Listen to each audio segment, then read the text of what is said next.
अऊज़ु बिल्लाहि मिनश शैतानिर रजीम। बिस्मिल्लाहिर रहमानिर रहीम।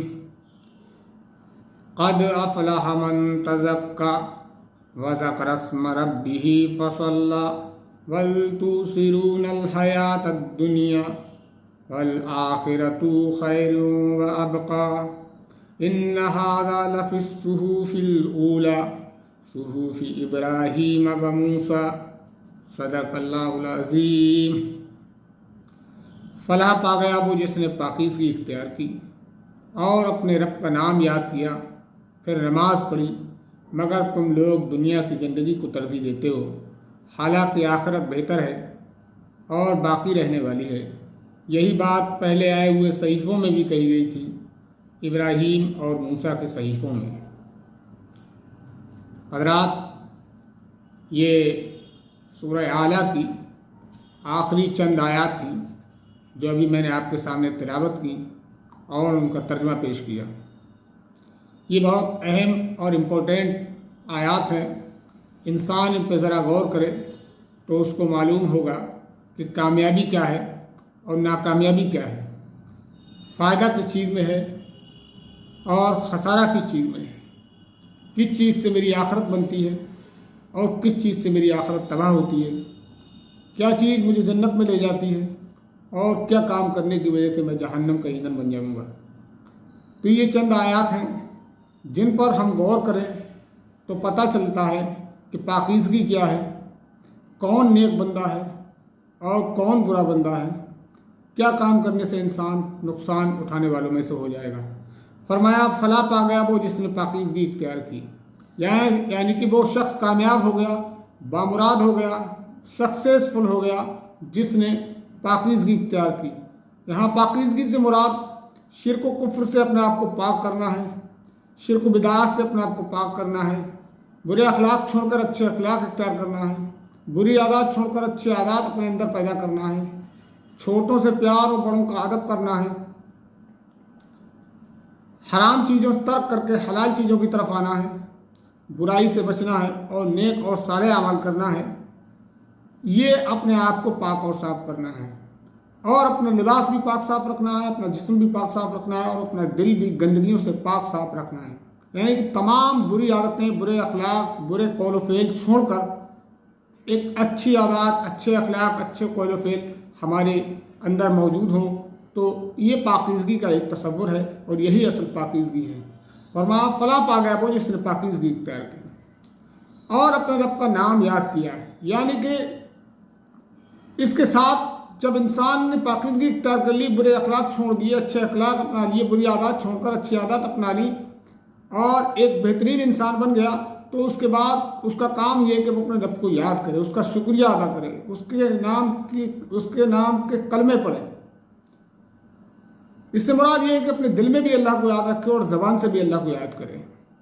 अल्हम्दुलिल्लाह, सुभान अल्लाह, अल्लाह अकबर की तस्बीह करे और जो भी काम करे दिल में ये ख्याल करते हुए करे कि मेरा अल्लाह ताला देख रहा है और मैं जो कुछ भी करने जा रहा हूँ ये अल्लाह ताला की निगाह से बचा हुआ नहीं है। तो अल्लाह ताला की याद अपने दिल में रखे। इसीलिए कहा गया कि अपने रब का नाम याद करो, यानी अपने रब को अपने दिल में भी याद करो और अपनी ज़बान से भी उसके नाम की तस्बीह करो। फिर नमाज पढ़ी। फरमाया फला पा गया वो शख्स जिसने पाकीज़गी इख्तियार की और अपने रब का नाम याद किया और फिर नमाज पढ़ी। यानी कि सिर्फ ज़बान से ही अल्लाह को याद नहीं करना है, सिर्फ दिल में ही अल्लाह को याद नहीं करना है, बल्कि दुनिया के सामने ये अमली नमूना भी पेश करना है कि मैं अल्लाह ताला का झूठा बंदा नहीं हूँ, मैं गद्दार बंदा नहीं हूँ, मैं एक वफादार बंदा हूँ। ये मेरे रब का हुक्म है कि दिन में 5 वक्त की नमाज अदा कर, तो वो नमाज भी अदा करता है और ये दुनिया को दिखाता है और अल्लाह ताला से भी जो वादा किया है उसको भी पूरा करता है कि अल्लाह ताला मैं सिर्फ ज़बानी बंदा नहीं हूँ, मैं अमली बंदा हूँ, मैं अमल करके दुनिया को दिखाऊंगा कि मैं अल्लाह का पक्का सच्चा बंदा हूँ। तो वो नमाज भी कायम करता है और दिन में 5 वक्त अल्लाह ताला के सामने झुकता है और उसे याद करता है। तो एक मोमिन जो होता है उसकी सिफत ही ये होती है कि वो हर वक्त लेटे बैठे उठते चलते फिरते खाते पीते अल्लाह ताला को याद रखता है और जब अमली नमूना पेश करने की नौबत आती है तो अमली नमूना ही पेश करता है। और अमली नमूने की पहली सिफत यही है कि इंसान नमाज का पाबंद हो, नमाज कायम करे। मगर तुम लोग दुनिया की ज़िंदगी को तरजीह देते हो। यानी कि जो कामयाबियाँ अल्लाह ताला ने बताई कि पाकीज़ा इंसान कौन है, कामयाब इंसान कौन है, वो इंसान है जो अल्लाह को याद करता है, अपने दिल में अल्लाह को याद करता है, अपनी ज़बान से अल्लाह को याद करता है, अपने अमल से अल्लाह को याद करता है और अपने अमल से गवाही देता है कि मैं अल्लाह का बंदा हूँ।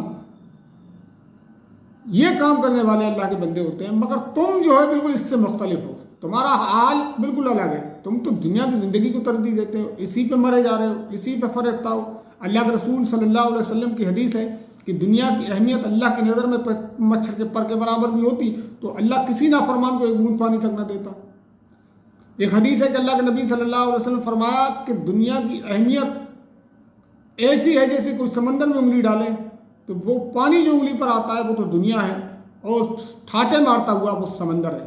तो समंदर के मुकाबले में उंगली पर आया हुआ पानी की कोई हैसियत नहीं है।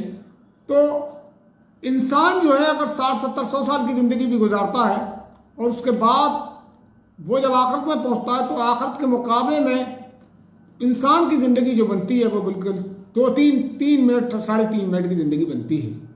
तो इस ज़िंदगी की कोई अहमियत नहीं है, ये ख़त्म होने वाली है। दुनिया फानी है, इंसान फानी है और इसके बाद एक ज़िंदगी है जो हमेशा रहने वाली है। अगर वहाँ कामयाबी मिल गई तो कामयाबी है, वहाँ नाकाम हो गए तो असल नाकामी वही है, बड़ी नाकामी है और बहुत रुस्वा कुन अज़ाब अल्लाह ताला का होगा। तो इंसान को अपने इस पर गौर करना चाहिए, दुनिया का कुत्ता नहीं बनना चाहिए, इस दुनिया को सिर्फ बरतना चाहिए। अल्लाह के रसूल सल्लल्लाहु अलैहि वसल्लम फरमाया, मेरी नज़र में दुनिया ऐसी है जैसे कि किसी इंसान किसी सफ़र पर जा रहा है और वो किसी पेड़ के नीचे लिए सस्ताने के लिए बैठ जाता है और फिर अपनी मंजिल की तरफ रवा दवा हो जाता है। तो वो जितनी देर उस पेड़ के नीचे ठहरा बस दुनिया की अहमियत उतनी ही है मेरी नज़र में। और अल्लाह के रसूल सल्लल्लाहु अलैहि वसल्लम ने बहुत सी मिसालें दी हैं। आप सल्लल्लाहु अलैहि वसल्लम ने फरमाया, ये दुनिया का जो माल है ये आर्जी है, ये हमेशा रहने वाला नहीं है, ये गर्दिश करता रहता है, ये आज तुम्हारे पास है कल किसी और के पास है। तो इसकी मोहब्बत में अपने आप को तबाह बर्बाद मत करो। सूरह तौबा की आयत नंबर 24 में भी अल्लाह ताला ने जो 8 काम गिनाए, तुम्हारी बीवियाँ, तुम्हारी औलाद, तुम्हारे भाई, तुम्हारे अजीज़ व क़ारिब, तुम्हारे माल, तुम्हारी तिजारतें, तुम्हारे घर, अगर ये सब चीज़ें अल्लाह और अल्लाह के रसूल और अल्लाह की राह में जिहाद से अजीज़ तर हैं तो फ़तरब्बसू, फिर इंतज़ार करो अल्लाह ताला तुम्हारे खिलाफ कोई फैसला ले आए। मतलब ये है कि तुम्हें ख़त्म करके अल्लाह ताला कोई और कौम लेकर आएगा जो तुम्हारे जैसी नहीं होगी। तो ये दुनिया की ज़िंदगी को तरजीह देना कोई अक्लमंदी नहीं है, ये तो बेवकूफ़ी की एक अलामत है और यही बेवकूफ़ी ही है। तो आखिरत को तरजीह दें और दुनिया की कोई अहमियत अल्लाह की नज़र में है नहीं। अल्लाह के रसूल सल्लल्लाहु अलैहि वसल्लम की एक हदीस है कि वह आता है कि आप सल्लल्लाहु अलैहि वसल्लम ने तकरीबन अपनी वफ़ात से 1 महीना पहले शुहदाए उहद के कब्रिस्तान में जाकर